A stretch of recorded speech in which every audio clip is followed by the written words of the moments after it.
नमस्कार मंडळी. तर मंडळी, आजचा जो आपला व्हिडिओ आहे तो खूप महत्त्वाचा आहे आणि वेगळासुद्धा आहे. आज ना कोणत्या योजनाबद्दल मी माहिती देऊन राहिलो नाही काही. मी आज माहिती देत आहे ते HPV लसीबाबत. जे HPV वॅक्सिन आहे सध्या संपूर्ण भारत देशामध्ये हे जे HPV वॅक्सिन मुलींना देत आहे. समजा तुमच्या घरी 14 वर्ष किंवा त्याहून अधिक वयाच्या ज्या मुली असतील, तुमची मुलगी असेल, तुमची बहीण असेल किंवा कोणीही असेल, तर त्यांना आता HPV वॅक्सिन जे केंद्र शासनाकडून देण्यात येत आहे तर ते घ्यायची की नाही घ्यायची हीच माहिती आपण आजच्या व्हिडिओमध्ये जाणून घेणार आहोत. हा महत्त्वाचा व्हिडिओ आहे दादा. हा व्हिडिओ स्किप न करता बघ. हा तुमच्या घरी मुलगी असेलच. माझ्या घरी पण मला मुलगी आहे, माझी पत्नी पण आहे. ठीक आहे. तर ही HPV वॅक्सिन केंद्र शासनाकडून आता सगळ्या 14 वर्ष ते त्याच्याहून अधिक 14 वर्षापेक्षा अधिक मुलींना ही जे लस आहे HPVची लस, हे कशासाठी आहे? ते कॅन्सरसाठी आहे. स्तन, ब्रेस्ट कॅन्सर किंवा कोणताही जे कॅन्सर असेल त्याच्यासाठी ही लस आहे. तर ती घ्यायची की नाही घ्यायची मी आजच्या व्हिडिओमध्ये मी तुम्हाला माझ्या मताने मी सांगणार आहे. ठीक आहे. तर मंडळी, व्हिडिओ शेवटपर्यंत नक्की बघा. तर नमस्कार मंडळी, मी प्रवीण शंभरकर, तुम्ही पाहता खेड्यातील मुलगा.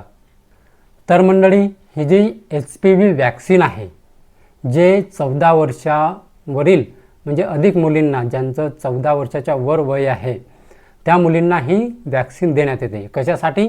तर हे कॅन्सरसाठी, ज्यांना ब्रेस्ट कॅन्सर किंवा गर्भाशयाचं कॅन्सर, कोणतेही जे काय, आता ते एवढं मला माहिती नाही कारण मी डॉक्टर नाही.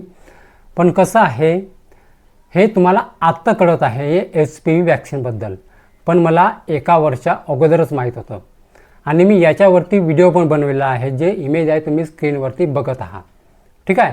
हा व्हिडिओ जाऊन बघा. याच्यामध्ये मी संपूर्ण HPV वॅक्सिनबद्दल मी माहिती दिलेली आहे की कोणत्या मुलींना ही लस मिळणार आहे, कोणत्या नाही. कारण माझ्या घरी माझी पत्नी आहे, माझी मुलगी आहे. मुलगी तर मोठी नाही आहे, पण मी सांगत आहे की आज ना उद्या ते 14 वर्षाची होणारच. आता सध्या 4च वर्षाची आहे ते, पण ते 10 वर्षानंतर 14 वर्षाची होणारच. आणि तिला हे HPV वॅक्सिन जे आहे ते घ्यावी लागणारच. केंद्र शासनाने ही HPV वॅक्सिन काढलेली आहे. ठीक आहे. तर मी सांगत आहे, मी कोणत्या नजरेने पाहत आहे तर बघा. जेव्हा 2021मध्ये कोविशिल्ड कोरोनाची जे वॅक्सिन आहे ते देण्यात आली होती, तर त्याच्यामुळे भरपूर जणांच्या शरीरामध्ये 2 ते 3 डोस देण्यात आलेले होते कोविशिल्ड वॅक्सिनचे कोरोना काळामध्ये 2021मध्ये. ठीक आहे.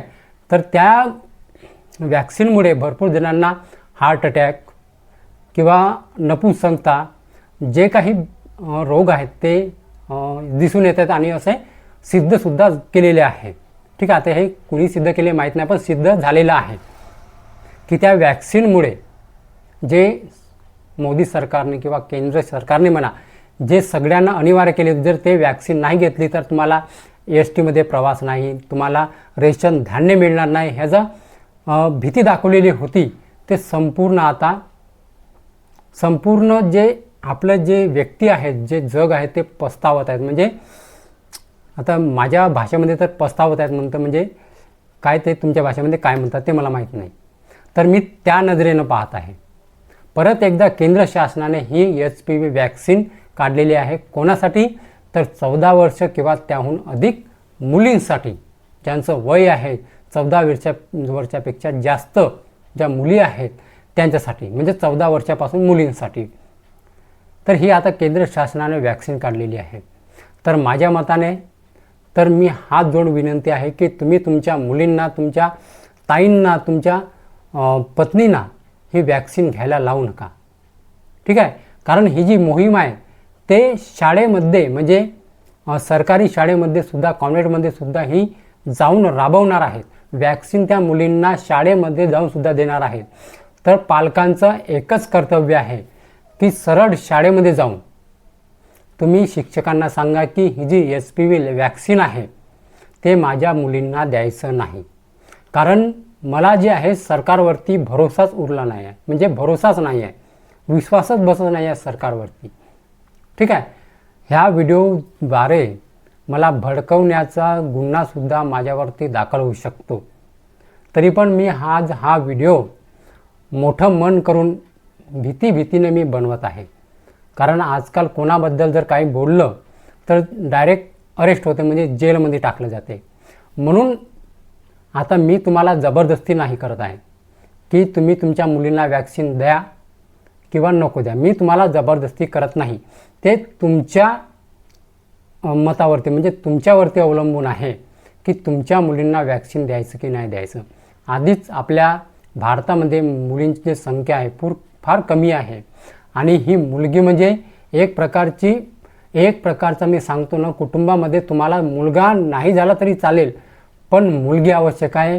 हे मला अनुभव आहे, कारण मला 4 वर्षाची मुलगी आहे. जेव्हा माझ्या टोंगड्याला मी गाडी घेऊन पडलो होतो आणि माझ्या टोंगड्याला लागलं होतं, मला चालता नव्हतं येत. मला मुलगा पण आहे 6 वर्षाचा, पण तो नुसता खेळाच्या धुंदीमध्ये होता नुसता.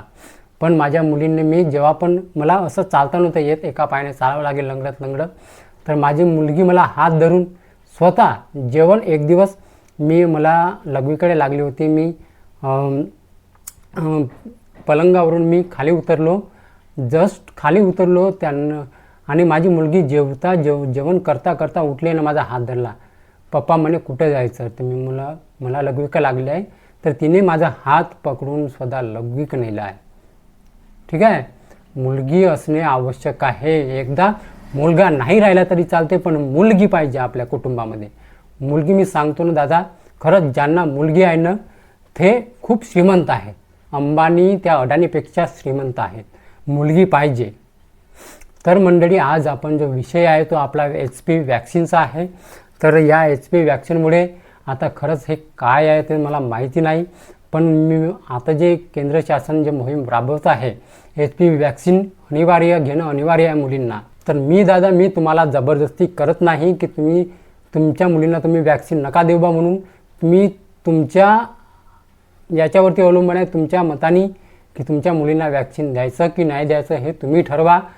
पण मी माझ्या पत्नीला, माझ्या मुलीला किंवा माझ्या ताईला म्हणा, मी वॅक्सिन घेऊ देणार नाही. कारण मला विश्वासच नाही या वॅक्सिनवरती. कोणतीच वॅक्सिन काढू याच्यावरती विश्वास नाही, अजिबात नाही. मी शाळेमध्ये सुद्धा सांगून ठेवलं आहे की माझ्या ताईला, जे माझ्या काकाची मुलगी आहे, तिला वॅक्सिन द्यायचं नाही. आले जरी घरी पण सुद्धा सांगून ठेवलं आहे. माझ्या मागे कधी पण अधिकारी, डॉक्टर साहेब आले किंवा कोणीही आले की वॅक्सिन द्यायसाठी, तर घ्यायचं नाही सांगून ठेवलं आहे. मी शाळेमध्ये पण जाऊन सांगून ठेवलं आहे शिक्षकांना की वॅक्सिन द्यायची नाही. ठीक आहे. तर मी तुम्हाला जबरदस्ती नाही करत, तुमच्या मतावर घ्यायचं की नाही घ्यायचं, कारण मला विश्वास नाही.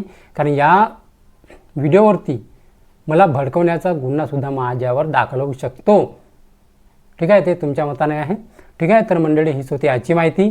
तर मंडळी, माहिती जर समजली असेल आणि जर व्हिडिओ आवडला असेल तर व्हिडिओला एक लाईक करून माझ्या चॅनलला सबस्क्राईब करायला विसरू नका. तर चला मंडळी, अशीच नवीन माहिती आणि योजनाबद्दल माहिती घेऊन भेटूया आपण उद्याला. जय हिंद, जय महाराष्ट्र.